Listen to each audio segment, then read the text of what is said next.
जब भी कोई व्यक्ति गौतम बुद्ध के संघ में शामिल होता था तो बुद्ध उसे सबसे पहले शांत रहने के लिए कहते थे। ध्यान की अवस्था में जाने से पहले उस भिक्षु को शांत रहना सिखाया जाता था। आज के दौर में हर तरफ सॉरी शोर है। इसकी वजह से दिमाग में तनाव पैदा होना लाजमी है। ऐसे में अगर आप हर रोज कुछ देर मौन रहने का अभ्यास करते हैं तो इससे आपके तनाव पैदा होने वाले हार्मोन के लेवल में कमी आती है। इससे आपका दिमाग शांत होता है, गुस्सा नियंत्रित रहता है और तनाव बढ़ाने वाले हार्मोन्स का लेवल घटता है। आज के इस वीडियो में हम जानेंगे कि किन मौकों पर हमें शांत रहना है और किन मौकों पर हमें बोलना है और शांत रहने से हमारे अंदर क्या बदलाव आ सकता है। दोस्तों, संध्या काल का समय था। गुरु अपने सभी शिष्यों को बुलाते हैं और कहते हैं, कल सुबह सब लोग नदी में स्नान करने के बाद तुरंत हमारी कुटिया के सामने उपस्थित हो जाना। सभी इसी से हैरान रह जाते हैं कि हम लोगों ने कुछ गलती की है क्या, लेकिन गुस्से से यह कहते हैं कि हो सकता है कि गुरुजी कल सुबह कुछ अच्छी बात बताने वाले हैं। सब लोग रात को सही समय पर सो जाते हैं और सुबह उठकर सभी लोग नदी में स्नान करने के बाद वापस गुरुजी के सामने उपस्थित हो जाते हैं। गुरु कहते हैं, आज हम तुम सबको चुप रहने के फायदे के बारे में बताऊंगा। गुरु कहते हैं, 10 मौके जहां पर चुप रहने से होता है लाभ और बोलने से नुकसान। गुरु कहते हैं, अगर आप इन 10 मौकों पर शांत हो गए यानी मौन हो गए तो आप जो चाहेंगे वही मिल जाएगा। आपकी जिंदगी में चमत्कारिक बदलाव शुरू हो जाएंगे। जरूरत से ज्यादा बोलना या चुप रहना दोनों ही अच्छी बात नहीं है। जैसे जरूरत से ज्यादा बारिश हो जाना या फिर धूप दोनों ही दिक्कत देती है, उसी तरह अनावश्यक बोलने से भी काफी नुकसान होता है। गुरु कहते हैं कि पहला ऐसा मौका जहां पर व्यक्ति को चुप रहना चाहिए, बिना तथ्य के ना बोले। गुरु ने कहा, अगर आपके पास कोई तथ्य नहीं है तो वहां चुप रहने में ही भलाई है। चुप बैठने से दिमाग में नई कोशिकाओं का निर्माण होता है और इससे ज्ञान की वृद्धि होती है। बोलने में भलाई वही है जहां आपको किसी चीज के बारे में पूरा ज्ञान हो। अगर आप बिना तथ्य के कहीं बोलते हैं या फिर बेवजह बोलते हैं तो आपका वहां मजाक भी बन सकता है। अगर आपके पास पर्याप्त जानकारी नहीं है, ऐसी जगह पर बोलने से आपका मजाक तो बनी रहेगी, साथ ही साथ लोगों का भरोसा भी आपसे उठने लगेगा। इसलिए ऐसी जगह पर शांत रहो जहां तुम्हें पता ना हो कि क्या बोलना है क्या नहीं। कई बार कुछ लोग ऐसे होते हैं जो हर जगह अपनी उपस्थिति बताने लगते हैं।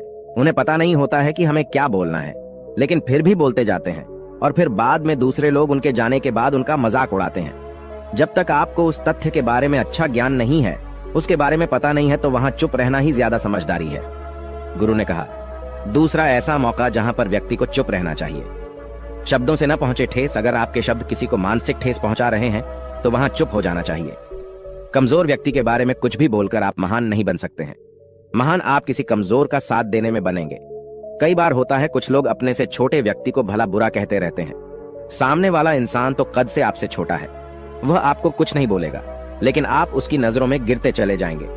हो सकता है कि कल वह भी आपसे पद में बड़ा हो जाए। पद में आपसे जब वह बड़ा हो जाएगा तो आज जो रवैया आपका उसके साथ है, आने वाले समय में वह भी आपके साथ वही करेगा। आप किसी को नीचा दिखाकर बड़ा नहीं बन सकते हैं। बड़ा बनना है तो अपने से छोटे लोगों का इज्जत भी करना सीखें और साथ ही साथ बड़े लोगों का भी सम्मान करना चाहिए। लोगों को लगता है कि अगर वह अकड़कर बोलेंगे और सामने वाले को नीचा गिराने की कोशिश करेंगे तो वह बड़े बन जाएंगे, तो यह उन सब की भूल है। बड़े होने की बजाय आप उनकी नजरों में गिरते चले जाएंगे। गुरु ने आगे कहा, इसलिए शिष्यों, तुम सब जब भी बोलना आदर भाव से बोलना ताकि तुम्हारी बात लोगों को अच्छी लगे।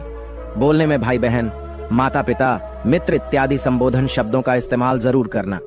इससे तुम्हारी मान प्रतिष्ठा तो बढ़ेगी ही, साथ ही साथ लोगों की नजरों में तुम समझदार व्यक्ति बनते जाओगे। गुरु ने आगे कहा, तीसरा मौका जहां पर व्यक्ति को चुप रहने में ही भलाई है। क्रोध या घृणा करने वाले लोग, जब कोई अपना या सगा संबंधी आप पर क्रोध कर रहा हो, आपका अपमान कर रहा हो, तो आपको उस वक्त चुप रहना चाहिए ताकि सामने वाले का गुब्बारा पूरी तरह से फट जाए। आप यदि सही हैं तो उसे कतई माफीनामा गए और चुप रहकर ही सही समय का इंतजार करें। वह खुद आपसे माफी मांग लेगा जब उसे अपनी गलती का एहसास हो जाएगा। गुरु आगे कहते हैं कि अगर आपका कोई सगा संबंधी आप पर क्रोध कर रहा हो और आप उस समय शांत हैं, तो यह आदर सम्मान देने की निशानी होती है। इससे न कोई छोटा होता है और न ही बड़ा। अगर आपको क्रोध आ रहा है तो आप या तो वहां से किसी का अनादर किए बिना चले जाएं या फिर चुप रहें। क्रोध करने से आपके रिश्ते खराब होंगे। क्रोध करने से हमेशा क्रोध करने वाले व्यक्ति का ही बुरा होता है। गुरु आगे कहते हैं कि एक बार की बात है, एक सांप जंगल से भागते हुए किसी राजा के घर में पहुंच गया। लोगों ने छेड़खानी की तो वह बहुत ही गुस्सा हो गया, जिससे घर में जो तलवार पड़ी हुई थी उसी को लपेटकर कसने लगा और धीरे धीरे उसका पूरा शरीर कट गया। ठीक उसी प्रकार हमारा गुस्सा भी हमारे शरीर को तलवार की भांति काटता रहता है। गुस्सा ध्यान से खत्म होता है प्रतिदिन। अगर आप ध्यान की मुद्रा में बैठे हैं तो आपका गुस्सा आपके नियंत्रण में रहेगा। गुरु आगे कहते हैं कि यह तरीका है कि आप प्रतिदिन ध्यान का अभ्यास करें। इससे आपके शरीर में जो हार्मोन्स गुस्से को बढ़ावा देते हैं वह सब तुम्हारे नियंत्रण में रहेंगे, जिससे शरीर गुस्से पर आसानी तुम्हारा से काबू पा लेगा। लेकिन एक तरीका यह भी है कि जब भी आपको गुस्सा आए तो आप यह समझने का प्रयास करो कि क्या मेरा गुस्सा जायज है या नहीं। हमें वहां पर बोलना चाहिए कि नहीं। जब आप खुद इस बात का आकलन लगा पाएंगे तो आपको खुद पता चल जाएगा कि हमें गुस्सा करना चाहिए या नहीं। फिर भी आपको गुस्सा आ रहा है तो आप वहां से हटने का प्रयास करें, वहां से दूर चले जाएं। धीरे धीरे समय के साथ आपका दिमाग शांत हो जाएगा। गुरु ने कहा, चौथा ऐसा मौका जहां पर इंसान को बहुत ही समझदारी के साथ काम लेना चाहिए। वहां पर आपको चुप रहना ही चाहिए जहां पर उस मुद्दे से आपका कोई संबंध ना हो। अगर आपका किसी मुद्दे से कोई संबंध ना हो तो वहां आपका चुप रहना बनता है। बिना किसी वजह अगर आप दूसरे के मुद्दे पर बोलेंगे तो यह आपके लिए अनिष्टकारी होगा। इसमें केवल और केवल आपका ही नुकसान है। जल्द ही आप किसी दो लोगों के बीच हो रहे विवाद में जल्दी अपनी टांग न डालें। अगर सामने वाला आपको बुला रहा है अपना झगड़ा शांत करवाने के लिए तो ही आप वहां पर जाएं। किसी की व्यक्तिगत जिंदगी में दखल अंदाजी नहीं देनी चाहिए जब तक कि वह व्यक्ति आपको नहीं बुलाता है। अपने झगड़े को शांत करवाने के लिए कुछ लोग फालतू में दूसरे के विवाद में कूद पड़ते हैं। इससे उनके मान सम्मान मर्यादा पर लोग उंगली उठाने लगते हैं। गुरु कहते हैं कि 10 मौकों में 5वां ऐसा मौका जहां पर व्यक्ति को बहुत ही समझदारी के साथ चुप रहना चाहिए। आपके शब्दों से किसी मित्र को हानि न पहुंचे। अगर आपके शब्द सामने वाले के परिवार या मित्रों की प्रतिष्ठा के बारे में बुरी झलक दिखा रहे हैं तो आपको चुप रहना चाहिए। किसी के परिवार या फिर मित्र के बारे में बुरा बोलने से केवल आप ही बुरे बनेंगे। जो चीज आसानी से खत्म की जा सकती है उसे अपने शब्दों से बड़ा न करें। बिना चिल्लाए बात करने का प्रयास करते रहना चाहिए। अगर आप बिना चिल्लाए कोई बात नहीं कह सकते तो आपका चुप रहने में ही भलाई है। किसी पर चिल्लाने से आपके व्यवहार के बारे में पता चलता है। ज्यादा बोलने से चीजें हमेशा खराब ही होती हैं। कई बार कुछ रिश्ते ज्यादा तेज बोलने की वजह से टूट जाते हैं। इसलिए अपनी आवाज में मीठापन लाएं। आपके शब्दों से आपके दोस्त को हानि नहीं पहुंचनी चाहिए। कभी कभी दोस्तों के जब हम मजाक हैं तो रहे कि आपके शब्दों से किसी का अनादर ना हो। मजाक को भी हमेशा शब्दों के मायने में ही रखें। जहां किसी को शब्दों से चोट लगे वहां चुप हो जाएं। ज्यादा बोलने से हमेशा नुकसान ही होता है। किसी और की प्रतिष्ठा को अपने शब्दों के माध्यम से उसे हानि नहीं पहुंचानी चाहिए। यदि आपके शब्दों से किसी और की प्रतिष्ठा को ठेस पहुंच रही है तो वहां आपको चुप हो जाना चाहिए। जब कोई व्यक्ति आपके सामने नहीं है तो आप उस व्यक्ति के बारे में बुरे शब्द किसी तीसरे व्यक्ति के सामने न बोलें। गुरु कहते हैं, छठा मौका जहां पर व्यक्ति को चुप रहना चाहिए जब कोई कर रहा हो किसी की बुराई। जब कोई आदमी आपके सामने किसी तीसरे आदमी की बुराई कर रहा हो तब तुम्हें चुप रहकर बस सुनना चाहिए। अपनी राय व्यक्त नहीं करना चाहिए, क्योंकि जो आज आपके सामने किसी तीसरे की बुराई कर रहा है वह कल किसी और के सामने आपकी बुराई भी कर सकता है। यदि आपने कुछ कहा है तो नीति शास्त्र के अनुसार जो अपने मुंह को बंद रखता है और बुद्धि से काम करता है वही इंसान समझदार होता है। बिना जरूरत के बोलना, किसी के बारे में किसी के बीच में बोलना यह गलत बात है।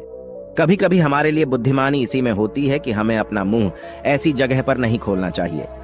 गुरु आगे कहते हैं कि 10 मौकों में 7वां ऐसा मौका जहां पर व्यक्ति को चुप रहना चाहिए जब कोई नहीं समझे आपकी भावना।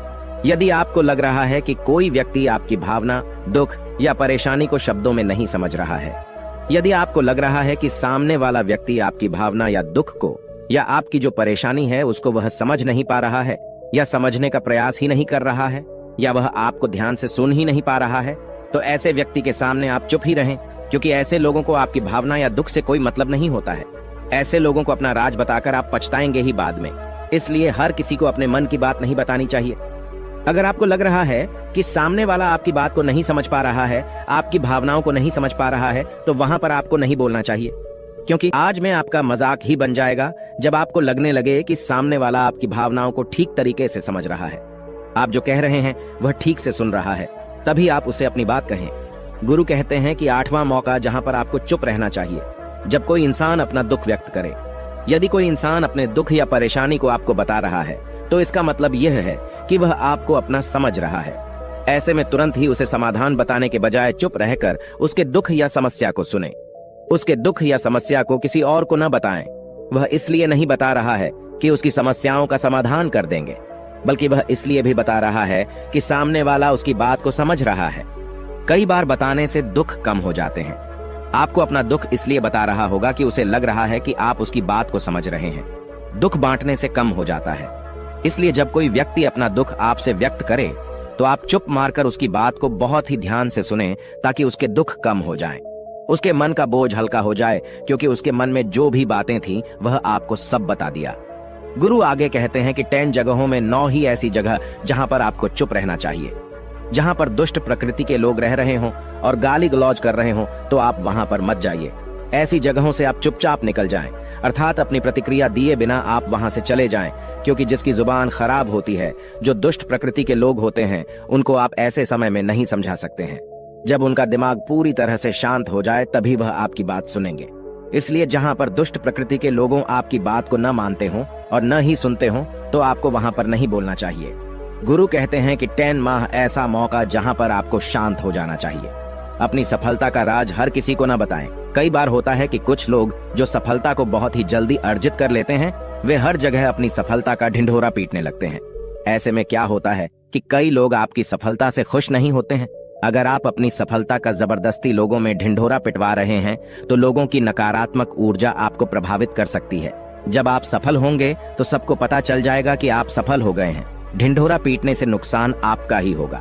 इतना कहकर गुरु ने कहा, शिष्यों, आज के लिए बस इतना ही। अगर तुम सब मेरी इन 10 बातों को अपने जीवन में अपना लेते हो तो तुम सब काफी हद तक परेशानियों से बचे रहोगे। यहाँ से जाने के बाद मेरी यह बातें आपके जीवन किसी वरदान से कम साबित नहीं होंगी। दोस्तों, मुझे उम्मीद है इस वीडियो से आपको बहुत कुछ सीखने को मिला होगा। अगर आप नए हो तो हमसे जुड़ने के लिए इस चैनल को सब्सक्राइब करना मत भूलिए।